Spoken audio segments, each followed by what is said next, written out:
वही हुआ। मुगलों की सेना जैसे ही शुरुआत के अंदर घुसी, मेवाड़ वालों का शुरू शुरू में इतना भयंकर प्रहार था कि हल्दी घाटी क्या है, वास्तव में एक दर्रे का नाम है। किसका नाम है? दर्रा, समझते हो?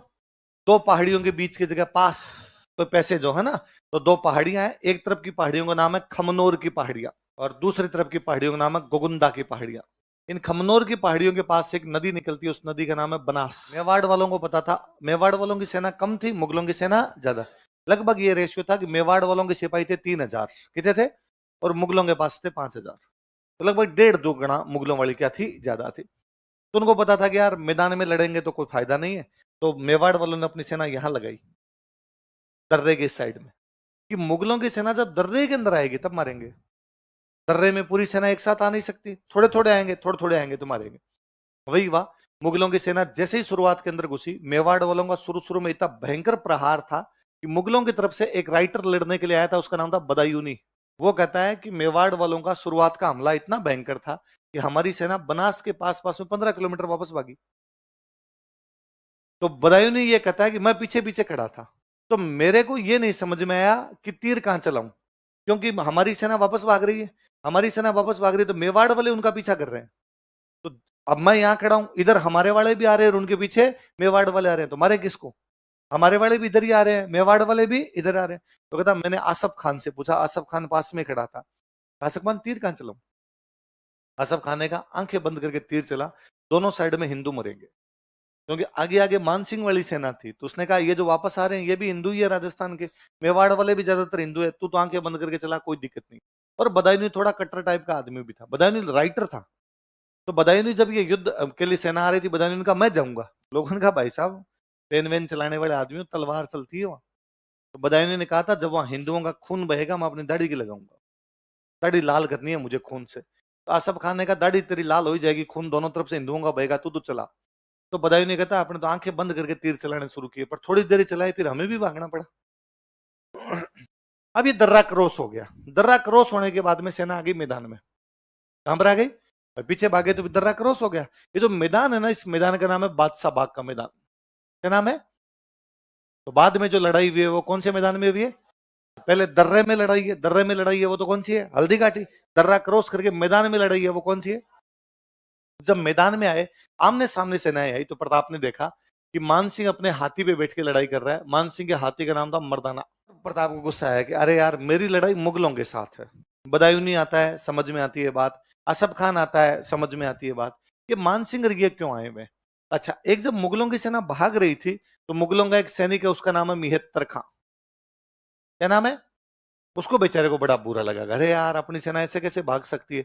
वो बेचारा पीछे खड़ा था, और पीछे खड़ा खड़ा वो चिल्लाया कि भागो मत रे, अकबर आ रहा है, अजमेर से अकबर आ रहा है। ये सुन के सेना थोड़ी रुकी, दो कारण से। ये तो अकबर आ रहा है तो सेना लेके आएगा तो अपनी संख्या थोड़ी और बढ़ जाएगी।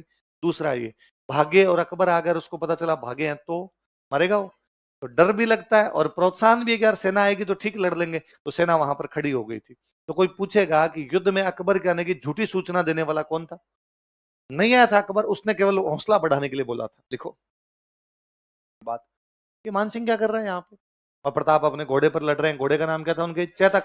उनको लगा पहले तुम इसको मारो, और वो अपने चेतक को एकदम हाथी के पास लेके गए। अच्छा, जब किसी का मुख्य सेनापति खड़ा तो अकेला तो नहीं खड़ा होगा, सिक्योरिटी मिलेगी, उसके चारों तरफ भी सेना लगा के खड़ी करेंगे एकदम। तो मानसिंह के चारों तरफ सेना खड़ी है, पर प्रताप उस सेना को काटते पीटते एकदम पास में ही चले गए। एकदम पास में जहां मानसिंह का हाथी, उसके ठीक आगे एक घुड़सवार खड़ा है, मानसिंह का जो पर्सनल बॉडीगार्ड है, कि भाई और कट भी जाएंगे तो इस आदमी को बचाना है। उसका नाम था बहलोल खान। क्या नाम था? बड़ा डाकी टाइप का आदमी, बॉडीगार्ड हमेशा तगड़े ही होते हैं। वो अपने घोड़े पर बैठा है, वो बड़ा शक्तिशाली आदमी, वो क्रॉस ही नहीं करने देगा, मानसिंह तक तो किसी को पहुंचने नहीं देगा। कहते प्रताप अपना घोड़े पे दौड़ाता हुआ आ रहे हैं उधर से। उनके एक हाथ के अंदर घोड़े की लगाम, लगाम समझते हो, रस्सी जो होती है वो रस्सी है। दूसरे हाथ में तलवार है। उन्होंने बहलोल खान के तलवार मारी है, बीच में से काटा है। बहलोल खान के ठीक दो टुकड़े में, आधा बहलोल खान इधर, आधा बहलोल खान इधर।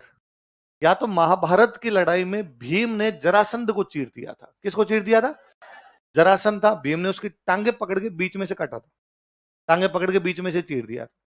तो कोई कवि कहता है कि जरासंध बहलोल के वध में यह व्यतिरेक, कि जरासंध का भी वध हुआ था और बहलोल का भी वध हुआ था, पर उस दोनों में एक अंतर है, एक व्यतिरेक है।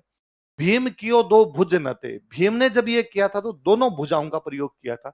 पातल ने कर एक, लेकिन प्रताप ने एक हाथ का प्रयोग किया था। बहलोल खान को काटने के बाद चेतक एकदम मानसिंह के हाथी के पास पहुंच गया। हाथी का नाम क्या था? घोड़ा नीचा।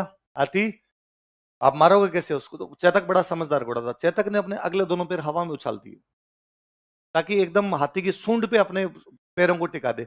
अब चेतक के दोनों अगले पैर हाथी की सूंड पे, तो घोड़ा ऊंचा हो जाएगा, ऊंचा हो जाएगा। प्रताप के पास भाला है, प्रताप ने भला मारा है मानसिंह पे। हाथी में बैठने की जगह होती है, उसको बोलते हैं होदा। क्या बोलते हैं? मानसिंह उस होदे में नीचे होता है, भाला उसके ठीक ऊपर से निकलता है, वो बाल बाल बचता है उससे। पर मानसिंह बड़ा समझदार सेनापति था, उसने अपने हाथी की सूंड में एक चाकू लगा रखा था। जब चेतक अपने दोनों पैर उतार रहा था ना, तो उसके दोनों अगले पैर कट गए।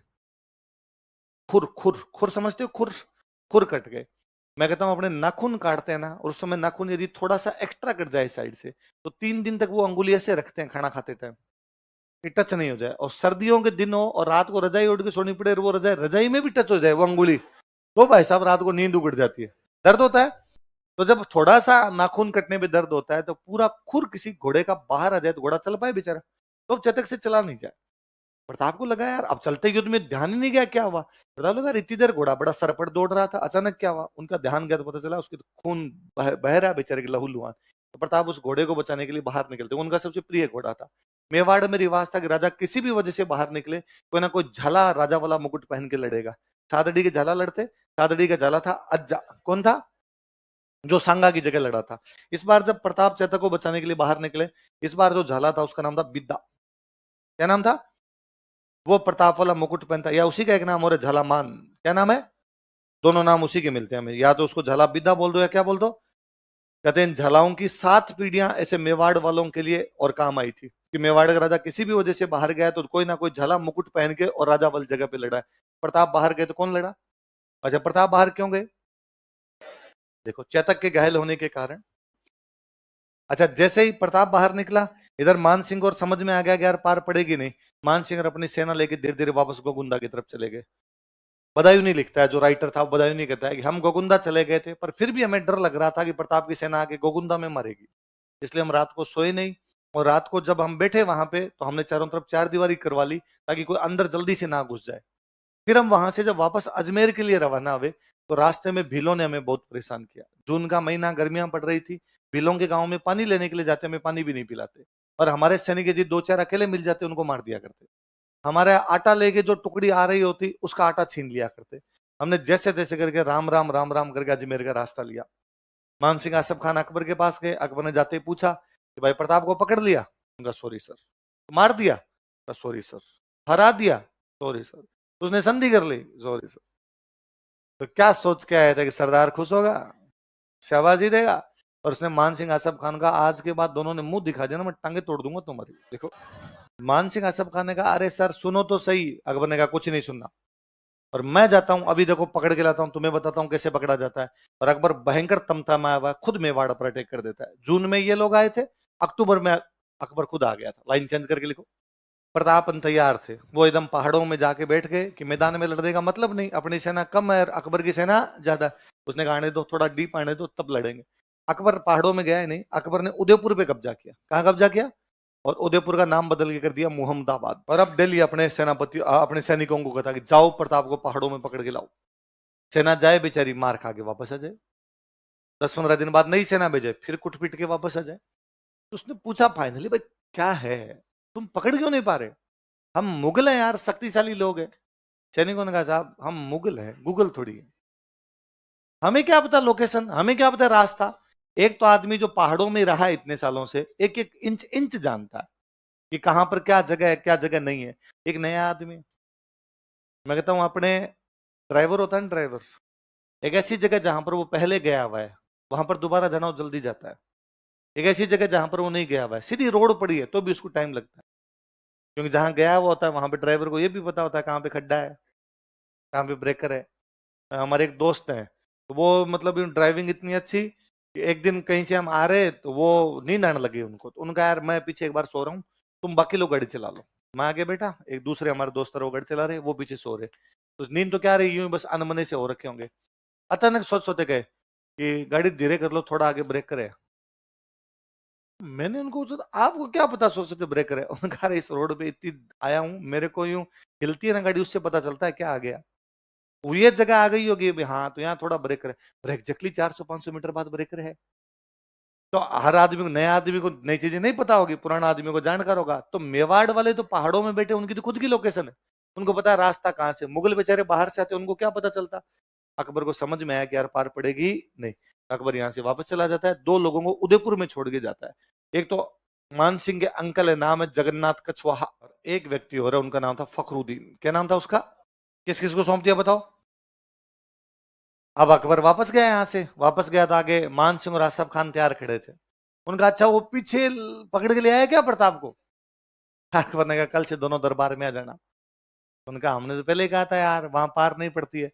अकबर ने इस बार एक नया सेनापति उतारा, उस सेनापति का नाम था शाहबाज खान। क्या नाम था? गजब कमांडर था। और शाहबाज खान का, शाहबाज खान प्रताप को पकड़ के लाओ, और यदि प्रताप को नहीं पकड़ पाओ तो मेरे को मुंह मत दिखाना। शाहबाज खान ने कहा पक्का। शाहबाज खान आया, उसने पता लगाया प्रताप कहाँ पे, पता चला कुंभलगढ़ के किले में। कौन से किले में? उसने कुंभलगढ़ पे 3 अटैक किए, 77, 78 और 79। कब कब बताओ? कौन से किले पे? किसको पकड़ने के लिए? किसने अटैक किए? फिर वो पंजाब चला गया, क्योंकि मुंह नहीं दिखाना था ना। देखो, छोटी क्लासों में कभी आपने दोहे सुने हो तो, रेमन धागा प्रेम कार मत तोड़ो छिटकाए, टूटे से फिर ना जुड़े जुड़े। वो दोहे गाने वाले व्यक्ति हैं अब्दुल रहीम। कौन है? इस बार अकबर ने रहीम जी को सेनापति बना के भेजा कि रहीम जी आप जाओ और आप जाके पकड़ के लाओ प्रताप को। रहीम जी ने कहा यार मैं प्रेम के दोहे लिखने वाला आदमी, कहां तलवार वलवार चलवाओगे तुम, कि नहीं जाओ। रहीम जी हालांकि बहुत अच्छे योद्धा हुए, बड़े गजब के योद्धा थे, कई युद्ध लड़े थे रहीम जी ने। पर रहीम जी का महाराणा प्रताप के प्रति थोड़ा सॉफ्ट कॉर्नर था। उनको लगता था यार संधि मतलब दोस्ती, दोस्ती किससे होती है? जो करना चाहता है। ये थोड़ी है किसी से जबरदस्ती करो मेरे से दोस्ती कर। यदि महाराणा प्रताप नहीं करना चाहता संधि मुगलों से, तो फिर किस बात की जबरदस्ती है? प्रताप अपना रहे, मुगल अपने रहे। जो करना चाहेगा, हमारे अम्ब्रेला में आना चाहता है, हमारे साथ जुड़ना चाहता है, वो आ जाए, नहीं जुड़ना चाहता अलग रहे। और अकबर ने भेज दिया, बादशाह की आज्ञा तो कैसे टाले। उदयपुर में अपने एक जगह पड़ती है शेरपुर, वहां आके बैठ गए। प्रताप पे कोई अटैक नहीं किया। और यहाँ उदयपुर में बैठे बैठे शिकार, दिन में जाए शिकार करने, शाम को कुछ मार मुर के लाए, खा पी के सो जाए। और अकबर को मैसेज कर दे 10 एक दिन के अंदर कि प्रताप को पकड़ने के लिए गए थे, थोड़ा सा बच गया बाल बाल, इस बार पकड़ लेगा। अकबर उधर से वापस रिप्लाई करे कीप इट अप ब्रो, लगे रहो। अच्छा अकबर ये तो कह नहीं सकता ना भाई क्यों नहीं पकड़ पाए, कि कल को अकबर ये कदे क्यों नहीं पकड़ पाए, तो रहीम जी वापस पूछ ले मान सिंह, आसफ खान, तू खुद और शाहबाज खान चारों मिलके बता दो कैसे पकड़ना है, तुम भी तो आए थे। तो अकबर क्या कहता, अरे वेरी गुड वेल ट्राई, लगे रहो अपने। तो अब एक दिन रहीम जी शिकार करने के लिए गए हुए, दिन में प्रताप का बेटा है अमर सिंह, अमर सिंह को घूमता घूमता उधर चला गया जिधर मुगलों के कैंप थे। उसने देखा कि मुगलों के कैंप में कोई दिख ही नहीं रहा, तो उसको लगा मुगल कैंप छोड़ के चले गए यहाँ से। वो पास में गया, जाके आवाज लगाई भाई रहीम जी रहीम जी। अंदर से महिलाओं की आवाज है कि भाई रहीम जी तो बाहर गए हुए। उसने कहा घर पे कोई भी पुरुष हो उसको भेजो, मुझे बातचीत करनी है। उसने कहा भाई घर पे कोई पुरुष नहीं है, सब शिकार के लिए गए, आप शाम को आके बातचीत करना। उसने कहा सच्ची, तुम बाहर आ जाओ तो सारी। वो सारी महिलाओं को गिरफ्तार कर लिया। आगे प्रताप खड़े अपने कैंप में, उन्होंने देखा कि आगे आगे अमर सिंह आ रहा है, पीछे पीछे महिलाएं बेचारी रोती पीटती सी, कहाँ लेके जा रहा है डाकी, हमें छोड़ दे। और अमर सिंह कह रहा है चुपचाप फॉलो में, एक लाइन में चलो सब। प्रताप ने पूछा अरे है कौन, क्या क्या लेके है, ये क्या है? उसने कहा ये मैं देख लूंगा आप मेरे हिसाब से। अरे पहले बता तो सही कौन है। क्यों रहीम जी है ना? कि हाँ। तो शिकार करने गए थे, तो मैं कर लाया आज। और प्रताप को बता दिला, प्रताप ने कहा नहीं अमर सिंह ये गलत है। युद्ध सैनिकों से होता है, महिलाओं और बच्चों के साथ में। महिलाएं और बच्चे सबके लिए बराबर है। उन महिलाओं को कहा आपको घबराने की कोई आवश्यकता नहीं है, आप मेरी बहन के समान हो, आप आराम से बैठिए, चाय पानी पीजिए, थोड़ी देर में आपको वापस पहुंचा दिया जाएगा। रहीम जी के नाम लेटर लिखते हैं महाराणा प्रताप कि रहीम जी इस बार ऐसा हुआ है, दोबारा हमारे द्वारा इस प्रकार का कभी भी किया नहीं जाएगा। हम युद्ध लड़ेंगे तो सामने छाती आके लड़ेंगे, महिलाओं और बच्चों को कभी बीच में लेके। उन महिलाओं को जब वापस रहीम जी के पास भेजा गया, तो रहीम जी को जाके उन महिलाओं ने बताया प्रताप के बारे में, उन्होंने ये कहा, तुम्हारे लिए मैसेज दिया है। मुझे रहीम जी कहते हैं मैं नहीं जानता महाराणा प्रताप की मुगलिया सल्तनत भारत में कितने वर्षों तक रहेगी, मैं नहीं जानता कि अकबर का राज कितने वर्षों तक रहेगा। मैं इस बात को जानता हूं कि जब तक धरती पर सूरज और चांद रहेगी तुम याद किए जाओगे। कोई आदमी का पता इस बात से चलता है कि वो महिलाओं के साथ, बच्चों के साथ, असहायों के साथ, अपने से निम्न लोगों के साथ किस प्रकार का बिहेव करता है। अपने से ऊपर वालों के साथ तो सबको डर के मारे अच्छा बिहेव करना ही पड़ेगा। आपका नैतिक चरित्र कितना महान है ये इससे पता चलता है। प्रताप इसलिए जन जन में गाए जाते हैं कि उनके कुछ मॉरल वैल्यू ऐसे सामने आए जनता के सामने कि लगा कि नहीं यार ये अलग हटके चीजें हैं, ये बहुत अलग सी चीजें हैं। तो प्रताप ने उन बेगमों को सत्सम्मान वापस पहुंचाया जिनको कहां से गिरफ्तार कर लिया गया था, शेरपुर। किसने गिरफ्तार कर लिया था, किसकी बेग में थी वो, अब्दुल रहीम। लिखो, अब ये बात पता चली अकबर को। अकबर ने रहीम जी को कहा वापस आ जाओ, लुगाइयां संभल ही नहीं रही आपसे, महाराणा प्रताप को क्या ही पकड़ के लाओगे। और इस बार अकबर ने अपने एक और सेनापति को भेजा, सुल्तान खान। किसको भेजा, अकबर का अंकल लगता था। सुल्तान खान बड़ा समझदार आदमी था और बड़ा गजब कमांडर था। सुल्तान खान ने आके पूछा कि भाई हम मुगलों से क्यों नहीं, हम प्रताप से क्यों नहीं जीत पा रहे। अच्छा, प्रताप पहाड़ों में, हम पहाड़ों में जाते हैं तो हमें लोकेशन नहीं पता होती, उनको लोकेशन पता है, वो मारते हैं हमें पहाड़ों के अंदर। फिर उनके पास पहाड़ों के अंदर अपना सब कुछ माल मत्ता लेके बैठे हैं, यहां पर हम खाएं पिए क्या, हमें सामान मंगवाना पड़ता है अजमेर से। कहां से मंगवाना पड़ता है, प्रताप ने ये बड़ा जोरदार दिमाग लगाया। मेवाड़ की पूरी जनता को पहाड़ों में शिफ्ट कर लिया था ताकि कोई खेती ना हो मेवाड़ में। क्या नहीं हो, क्योंकि यदि जनता मैदान में रहेगी तो खेती करेगी, खेती करेगी तो मुगल आएंगे, मुगल उस खेती पे कब्जा कर लेंगे, अपने अनाज से अपने को ही मारेंगे वापस, अपना अनाज ही खाएंगे, अपने खिलाफ लड़ाई करेंगे। मेवाड़ में खेती होनी नहीं चाहिए। मेवाड़ में खेती होगी नहीं तो मुगलों की सेना जब आएगी तो उसको खाने पीने को कुछ भी मिलेगा नहीं। फिर वो कहां से मंगाएंगे, अजमेर। उनका मुख्य अड्डा कौन सा था, अजमेर। और अजमेर से जब मंगाएंगे हम बीच में लूटेंगे, ताकि मुगलों की सेना मेवाड़ आ तो जाए पर थोड़े दिन ही रहे, फिर उनको लगे कि यार भूख मर रहे हैं, वापस चली जाए यहां से। तो सैनिकों ने कहा साहब बादशाह तो कह देता जाओ पकड़ के लाओ, पकड़ेंगे से, यहाँ पर पूरी की पूरी जनता इनके अंदर बैठी हुई है, अपने अंदर जाते हैं ये लोग, मारते हैं अपने को उनकी लोकेशन नहीं पता, खाने पीने का सामान नहीं मिलता अपने को। तो सुल्तान खान ने कहा इनके पास खाने पीने का कहां से जाता है, ये भी तो पहाड़ में बैठे हैं, इनके पास भी तो जाता होगा कहीं ना कहीं से। तो कहा सर इनके कुछ दर्रे हैं जहां से अंदर ये सप्लाई ले लेते हैं अपने, हथियार वगैरह पहुंच जाते हैं, पैसे टक्के भी पहुंच जाते हैं, पड़ोसी राज्यों से मिल जाता है। जैसे कौन कौन से दर्रे हैं, तो उन्होंने बताया साहब 4 रास्ते हैं इनके पास, डूंगरपुर की तरफ से देवल, उदयपुर की तरफ से देवारी, पाली की तरफ से और राजसमंद की तरफ से। इन 4 रास्तों से इनके अंदर आराम से पहुंचा जा सकता है। ये बाहर आते हैं, अंदर जाते हैं, इन रास्तों का प्रयोग करते हैं। तो सुल्तान खान ने कहा चारों रास्ते ब्लॉक कर दो, इन चारों रास्तों पे सेना बिठा दो। अंदर यदि स्टॉक है भी तो कितने दिन तक चलाएंगे, स्टॉक खत्म होगा तो बाहर आएंगे, बाहर आएंगे तो इनकी सेना कम और अपनी सेना ज्यादा। और ये अपने माल, अपना स्टॉक जो आता है साहब अजमेर से आता है उसको लूट लेते हैं। अजमेर से आने का रास्ता क्या है, अजमेर से राजसमंद होता हुआ आता है। कौन सा चौकी है यहाँ पर, दिवेर। उसने कहा दिवेर में खुद बैठूंगा। उसने 4 चौकियां बनाई, चौकी समझते हो, मिलिट्री कैंप लगाए, छावनियां बनाई उसने। कहां कहां पे बताओ, देखो। अब भाई वाकई मेवाड़ वालों को घेर के बंदी कर दिया, मेवाड़ वालों की बाहर से सप्लाई पूरी तरीके से बंद, ना तो अनाज पहुंचे, ना हथियार पहुंचे, ना कोई धन पहुंचे। अब मेवाड़ वाले इसके अंदर है कि थोड़ा सा इनका घेरा कम पड़े तो बाहर जाके कुछ लेके आए, पर मुगलों का घेरा कम भी नहीं पड़ रहा। इतने में आ गया दशहरे का त्योहार।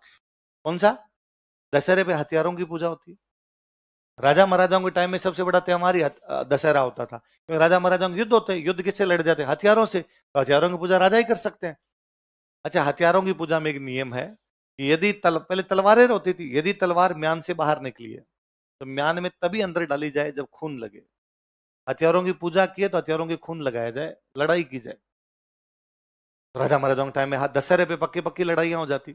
अब दशहरे पे महाराणा प्रताप ने वहां पहाड़ों के अंदर हथियारों की पूजा की, और पूजा करने के बाद अब लोग चलते हैं लड़ाई करने के लिए। कहाँ चले, तो मुगलों के 4 कैंप है, इनमें से किसी कैंप पर आक्रमण किया जाए और एक तो उस कैंप को उड़ा दिया जाए और वो रास्ता खोल के सप्लाई भी ले ली जाए, एक पंथ 2 काज हो जाएंगे अपने। क्या ठीक है, तो कौन से कैंप पे किया जाए, कईयों ने कहा देवल पे करते हैं, किसी ने कहा देवारी पे करते हैं, किसी ने कहा देसूरी पे करते हैं। महाराणा प्रताप ने पूछा भाई दिवेर पे क्यों नहीं, किसी ने दिवेर का नहीं कहा। तो कहा भाई दिवेर में एक तो मुगलों की फौज ज्यादा है, 3 जगह मुगलों की फौज कम है, फिर दिवेर में सेनापति खुद बैठा सुल्तान खान, दिवेर में रिस्क ज्यादा है। प्रताप ने कहा रिस्क है तो यदि तुम सारे ये कह रहे हो कि दिवेर में नहीं करना चाहिए, तो मुगल भी तो ये सोच के बैठे होंगे कि दिवेर पे नहीं होगा, यहीं पे किया जाए। वो सर्जिकल स्ट्राइक थी। भाई क्या होती है सर्जिकल स्ट्राइक, अचानक अटैक करना। सारे मुगल मार दिए थे दिवेर में, एक को नहीं रहने दिया था। अरे सुल्तान खान के अमर सिंह भाला मारता है, उसके आर पार निकाल देता है। सुल्तान खान जब युद्ध खत्म हो गया था ना, तो सुल्तान खान पड़ा है, घायलों के अंदर पड़ा है, तो महाराणा प्रताप सुल्तान खान से मिलने के लिए गए थे। तो सुल्तान खान को जब मर रहा है, वो बड़ा सेनापति था सुल्तान खान, तो महाराणा प्रताप ने पूछा उससे कि तुम्हारी अंतिम इच्छा क्या है। उसने कहा जिसने भाला मारा ना, मैं उसको देखना चाहता हूं। मैं सुल्तान खान हूं, सामने आ जाए तो मैं कच्चा चबा जाऊं किसी को, और मेरे किसी ने मारा, इसका मतलब गजब का योद्धा है।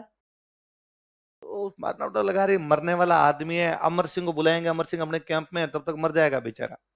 तो उन्होंने पास में कोई दूसरा सैनिक खड़ा था, उसका ये है।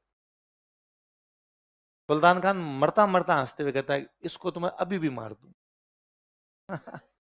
जिसने मुझे मारा था, मैंने उसकी आंखें देखी है, उसकी आंखों में अलग ही ज्वाला दिख रही थी। बुलाया अमर सिंह को, बुलाया अमर सिंह को, बुला के सुल्तान खान को मारना पड़ता, उन्होंने कहा मेरे वाला ही था। सुल्तान खान ने कहा शाबाश, मुझे मारा है तूने, बड़ा काम किया है। अब सुल्तान खान की आंखें बंद हो गई, सांस नहीं निकले उसकी, धड़क रहा है धीरे धीरे। उसके भाला लगा हुआ उसके, तो खून धीरे धीरे धीरे धीरे टपके। और घायल वाले में जब तक पूरा खून नहीं निकलेगा, तब तक आदमी मरेगा नहीं। यदि इसलिए होता है कि देखो कोई भी एक्सीडेंट होता था कि फटाफट लेके जाओ, ज्यादा खून नहीं निकलना चाहिए।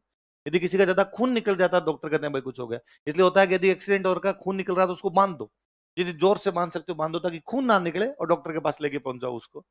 अब उसका वो खून टपके बेचारे का धीरे धीरे धीरे धीरे, मरने वाला तो है, पर अब आधे घंटे में मरे, पौने घंटे में मरे, वैसे है। तो किसी ने कहा इसका बाला खींच के निकाल दो, एक बार दर्द होगा पर हाथों हाथ मर जाएगा, वरना बेचारा आधे पौने घंटे तड़प तड़प के मरेगा। अमर सिंह को कहा तू ही निकाल, तू नहीं डाला। तो इतना मोटा था कि भाला उसके अंदर फंस गया। फिर अमर सिंह उसके दोनों टांगों पे टांग दे के खड़ा होता है, भाले को खींचता है, तब जाके सुल्तान खान मरता है। कौन से युद्ध में? अमर सिंह वो योद्धा है जिसने सुल्तान खान जैसे सेनापति के भाला आर पार कर दिया था। और हमारी छोटी क्लासों में हमें कहानियों में पढ़ाया गया कि अमर सिंह घास फूस की रोटी खाता था। छोटो सो अमरियो चीख पड़ियो, राणा रो सुत्यो दुख जाग्यो, हरे घासरी रोटी ही जद बन बिलावड़ो ले भाग्यो। अच्छा, इस कहानी को, इस कविता को सुन के लगता है कि अमर सिंह छोटा सा बच्चा है, अंगूठा चूसता रहता है। एक दिन उसके पास घास की रोटी खा रहा था, और वन बिलाव आगे छीन के भाग गया। कविता बहुत अच्छी है। कन्हैयालाल सेठिया प्रातः स्मरणीय है, राजस्थानी भाषा के लिए उन्होंने जो किया है वो निसंदेह हमेशा याद किया जाएगा। पर कहानियां और कविताएं इतिहास नहीं होती है। यदि उसको माना जाए तो है कि हल्दीघाटी युद्ध के बाद में प्रताप की आर्थिक स्थिति खराब थी, और उसको परिवार को रोटी खिलाने के लिए भी रुपए नहीं थे, और एक दिन उसका बेटा घास की रोटी खा रहा था, और एक वन बिलाव छीन के भाग गया। ये कहानी सामने आती है। इसलिए भामाशा आए और भामाशा ने प्रताप को रुपए दिए, खूब सारी कहानियां आगे जुड़ती है। अमर सिंह का जन्म हुआ था 1559। कब जन्म हुआ था? मैंने कल आपको बताया था कि पोता हुआ था, उदय सिंह के पोता हुआ था, इसलिए उदयपुर बसाया गया था। वो पोता ये है, अमर सिंह हुआ था। अब यदि उसका जन्म 1559 के अंदर होता है, तो हल्दीघाटी युद्ध के टाइम कितने साल का हो?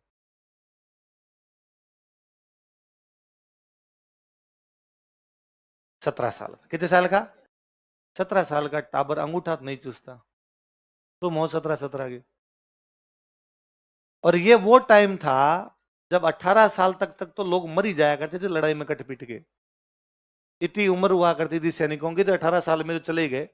8 बरस रो कुकर जिए, बरस 11 जिए सियार, बरस 13 जिए सियार, बरस 18 छतरी जीवा, आगे जीवन को धिक्कार।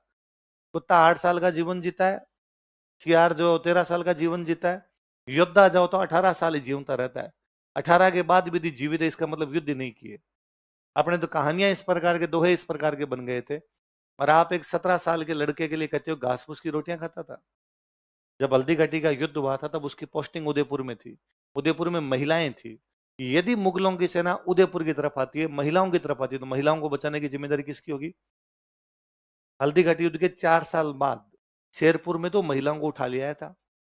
हल्दीघाटी युद्ध के 6 साल बाद दिवेर में से सुल्तान खान को मारा है, जो भाले आर पार कर दिए हैं उसके। तो कई बार क्या है, अपने इतनी कहानियां और कविताएं पॉपुलर हो जाती है कि हमारा पूरा ध्यान उस तरफ भी चला जाता है, सच्चाइयां उससे कोसों दूर हो जाती है। इस बार कभी आप वो कविता सुनो, कविता बहुत अच्छी है। कविता जोर जोर से गाना, पर मन ही मन कहना ना, कोई घास फूस की रोटी नहीं थी।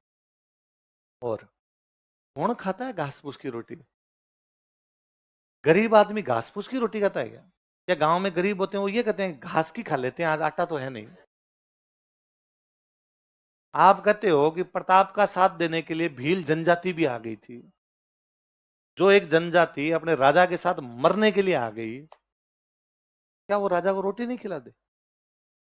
क्या जनता को इतना नहीं रहा होगा कि नहीं साहब हमारे राजा यदि भूखा है तो हम उसको खाना खिलाएंगे? जब मरने के लिए तैयार हो खाना तो खिला ही सकते हो। पर वो कहानियां हैं, कहानियां कहानियों तक सीमित रहे तो ठीक है, वो इतिहास बनती है तब अच्छा होता नहीं।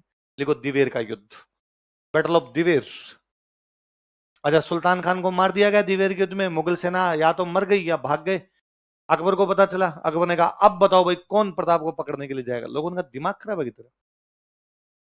मानसिंह गया, आसफ खान गया, तू गया, शाहबाज खान गया, रहीम जी गए, सुल्तान खान गया, सबकी हालत तो खराब ही हुई है। क्यों जाना है? पर जब कोई मना करता तो एक आधा शेर जाग ही जाता है। मानसिंह वाला अंकल वहीं था, जगन्नाथ कछवाहा। कौन है? उसने कहा मैं ट्राई करके देखूं। अकबर ने कहा तू कर ले। 1585 में नया सेनापति कौन आता है? देखो, जगन्नाथ कछवाहा पकड़ने में कामयाब हुआ नहीं। उसके बाद अकबर ने कोई बैठे कि नहीं किए। कब से? 1585। प्रताप की डेथ कब हुई? 1597। अगले 12 साल तक प्रताप जिंदा है, लेकिन अकबर ने कोई अटैक ही। अच्छा, इन 12 साल में ये नहीं कि अकबर कोई बौद्ध भिक्षु बन गया और अटैक करने बंद कर दिया। अकबर ने इन 12 साल में अफगानिस्तान पे अटैक किया, कश्मीर पे किया है, पंजाब पे किया है, बंगाल, बिहार, उड़ीसा और साउथ इंडिया पे किए। तो जब आप इतनी दूर कर रहे हो कि अफगानिस्तान पे भी कर रहे हो और बंगाल पे भी कर रहे हो, तो दिल्ली के नाक के ठीक नीचे राजस्थान पड़ा है, मेवाड़ पड़ा है, यहाँ क्यों नहीं किए? क्योंकि अकबर समझदार है, उसके बहुत जल्दी समझ में आया कि आरएस में सिलेक्शन नहीं होगा, पटवारी ग्राम सेवक देने चाहिए अपने को। तो उसने बाकी सब जगह अटैक किए, लेकिन मेवाड़ वालों पे कोई भी अटैक है। अच्छा, लास्ट अटैक करने कौन आया? जगन्नाथ कछवा, आमेर का। प्रताप गुस्सा है, अरे यार ये ठीक है, कभी मान सिंह, कभी भगवंत दास, कभी जगन्नाथ कछवा, तुम क्या मांगते हो रे आमेर वाले? इस बार प्रताप ने आमेर पर अटैक किया और आमेर वालों का एक इलाका छीना, मालपुरा, टोंक में जगह पड़ती है, तो मालपुरा पर कब्जा कर लिया। अब ये कुल मिला के आमेर वालों को धमकी थी कि देखो इस बार तो मैंने मालपुरा लिया है, अगली बार तुम मुगलों की साइड से है तो मैं आमेर लूंगा। तो अब ज्यादातर मुगलों की तरफ से आमेर वाले आ रहे थे। अब अकबर को आमेर वालों ने कहा भाई रे हमारी तरफ आने लग गया, वो रहने दे। बाकी सेनापति पहले ही मना कर चुके थे। देखो, अब जब ये लोग पहाड़ों में बैठे थे तो मुगलों ने मैदानों में तो कब्जे कर लिए कई जगह। उदयपुर पे मुगलों का कब्जा, गोगुंदा पे मुगलों का कब्जा, कुंभलगढ़ पे थोड़े से टाइम के लिए बीच में मुगलों का कब्जा, कई जगह कब्जे हो रखे थे। प्रताप ने कहा आप जहां जहां मैदानों में कब्जे हैं वो सारे कब्जे छुड़वाए जाए। जब तक प्रताप की डेथ हुई थी तब तक पूरा मेवाड़ दोबारा आजाद करवा लिया गया, दो जगह को छोड़ के, चित्तौड़गढ़ और मंडलगढ़। कौन कौन से?